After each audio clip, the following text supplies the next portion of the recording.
Welcome back to Dr. Tajuddin channels. Today I'll be discussing about the China Black Mirror or China Social Credit System.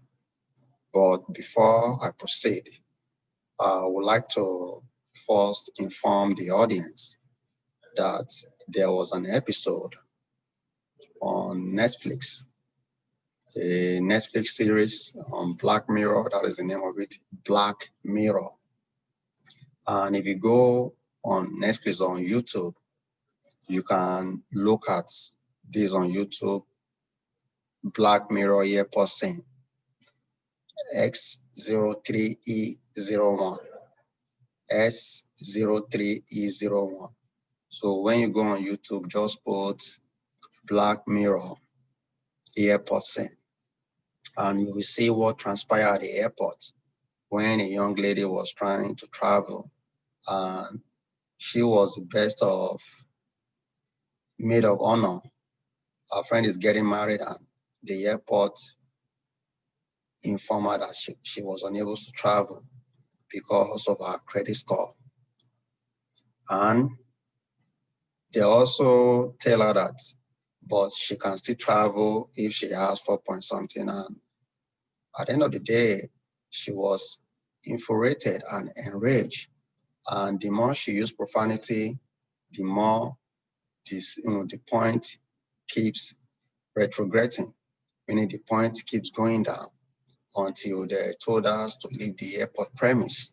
So when you look at that series, many of these series or many people writing a novel or a book, they are putting some information there as a hidden information for you to unravel the world we are living in. And today, I'll be going to China. China has over approximately 1.4 billion citizens. And as of last year, they have close to almost 200 million surveillance cameras. And by end of next year, I mean 2021, they'll be having approximately 600 million. If, according to what the Chinese government indicated, that from 2020, they will implement the social credit fully. But from 2006, they have been working on it. They give different provinces to make a try and error. Many of them, they try it. And the question we should be asking is, what is the objective of this Chinese social credit system? The government indicated that their mission is to ensure that they were able to trust the citizen, and at the same time, they want to be able to monitor the good conduct of the citizen, and at the same time give the good conduct of the good citizen. They give them a kind of incentive, meaning they acknowledge the good things you are doing, and that will boost your credit up. And on the contrary, should you be one of the citizens that break the rules, they have this system that where they will take your picture and they will put it on the board. It's like a digital board, and they will shame you, meaning they will disgrace you. So today I'll be showing you some of just a little bit of video, because I don't want YouTube to flag my video. So I will show you some little video and see what we can come up with so that you yourself, you can listen to this video. And let me just let you see, this is coming from NBC News. And this news, let me see what year. The news was posted on May 19, 2019. So just listen to a little bit of it. Big data meets Big Brother, expanding how the government monitors, understands, and ultimately controls its 1.4 billion citizens. 这个是针对 Thanks to advances in artificial intelligence and facial recognition, and a web of more than 200 million surveillance cameras. Are people bothered by privacy concerns? We think the lot of camera keep the safety is really good. We can accept it. Companies are experimenting with the algorithms to help the government create the new national social credit system. The government also has pilot projects. In one, citizens are required to do hours of unpaid work to get benefits. And scores are docked for things like littering, a messy yard, gossip, even jaywalking. So you see what is going on over there, what the government is doing. And I also want to bring you back to the New York Times on what the New York Times write about this. The New York Times also show you China's social credit system is a real nightmare, Black Mirror nightmare. Well, so you as a scholar or as an audience, you have to do your own research.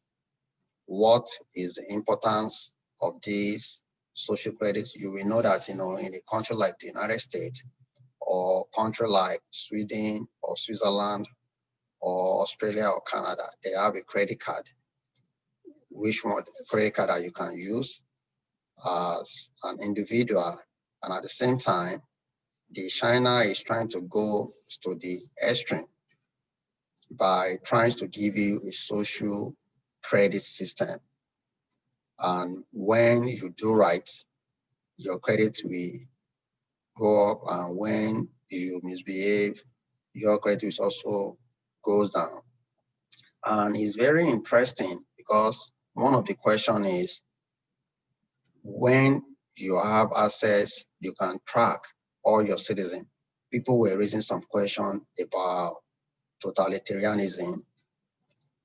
When we comes to the Western world, like of US, if you look at all the schools, all the institutions, the elementary school, the high school, you will see camera all over the places.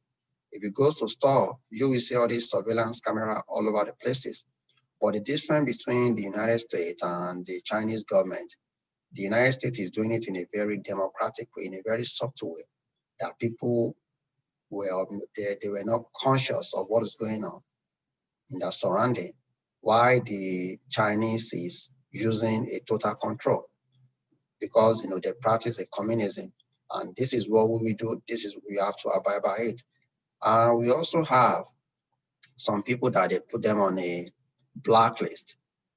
These people on blacklist in China, they are the one that speak against the government, or if they see anything about the corruption or inequality, they speak about it. The government will ensure that they were enabled to they can't book a flight, they can't fly to anywhere within the China or outside the China. And also, they were deprived of even booking a fastest train. They can't take a train, and they can't also take a public transport. And if we have some of the people that say they are investigative journalists, whatever they posted online, the accounts will be shut down. And we have a different people, like there's a one, Lin Jun. He said that he has over 10,000 accounts, and the Chinese government took it down. And they restricted him from flying, from going anywhere, and they put him on a blacklist. So if you look at my previous episode, I talk about a novel written by George Orwell, and the name of the novel is 1984. And in this novel, the author was trying to say that the big brother is watching. So the big brother is the government. And in that novel, the author unravel how they monitor you, they listen to what you are saying, how you can think for yourself. But the world is changing, but the question is, you should ask yourself, when people have that kind of data, can they do and undo? And what are the implications because somebody is watching you. Do you even have your privacy? Can you even have your freedom? So those are the questions you need to be asking yourself as an individual. And I look at that and it's alarming the way the world is moving. And I talked about 5G in my previous episode. So the 5G will enable all these surveillance to work faster because they are using the AI, artificial intelligence, to scan your body, to see your body posture, your face, your facial recognition, whatever you do. So they have this social credit in China. So we are in the US too. Nothing is different because in the high school, in the elementary school, they put camera all over the building, outside the building, inside the building. For what reason? They said they are trying to track what is going on. This is telling you the world is changing. So you as a scholar or as an individual, as a wise person, do your research, be conscious, know what is going on. At least China is doing a social credit. The US will be implementing digital identification. And Canada is also encouraging our citizens to take this digital identification. And this is like a microchips. They'll put it in your body and it will have all your information and they can track what you're doing too. So look at it. So different organization, different country with different tactics, but they are doing it in a different way. So meaning your privacy. Are you concerned about your privacy? So you should think about that. And I'll also quickly share the video again to see what people were talking about. Different, you see, like this one, saying that what is China's social credit system?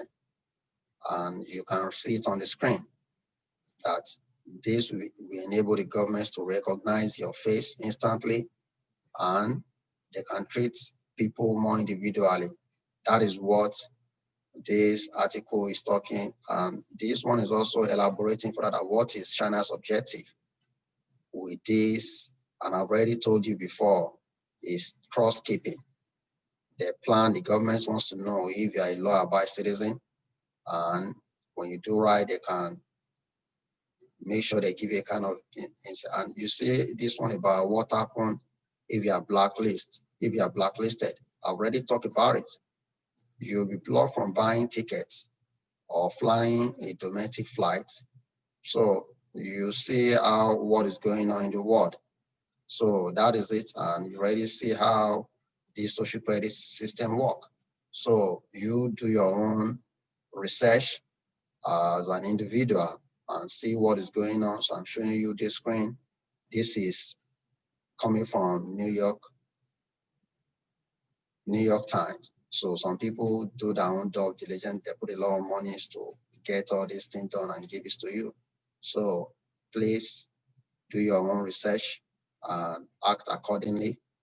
And do not forget to subscribe to my channel. And before I round up, in conclusion, when you look at that book written by George Orwell, he has already predicted the future, but now China has implemented it fully. Exacting in that book is what China is doing. But I can't tell you if it is wrong or if it is good. But so far, based on what we are seeing so far, the citizens said, yeah, to them it's good because it will force you to abide, to be good abide citizen or law abide citizen. Why some said this is a total control. I have no freedom and people are worried about the censorship. Why can't I say something about the government? And if you look at it from different angle, we know that sometimes we have all this kind of fake media outlet where people feed you with a nonsense, with shenanigans. So, but the question is, even though the government is using it for a good cause, the question is, who store the data? And that is a totalitarianism. That means that is a total control. So those are the things, you have to be looking at. And in the next episode, I will also discuss about a book called Fahrenheit 451. And I will tell you how this thing is intertwined. So thank you. We see you next time. And do not forget to subscribe to my channel, Dr. Tajuddin Babayeju.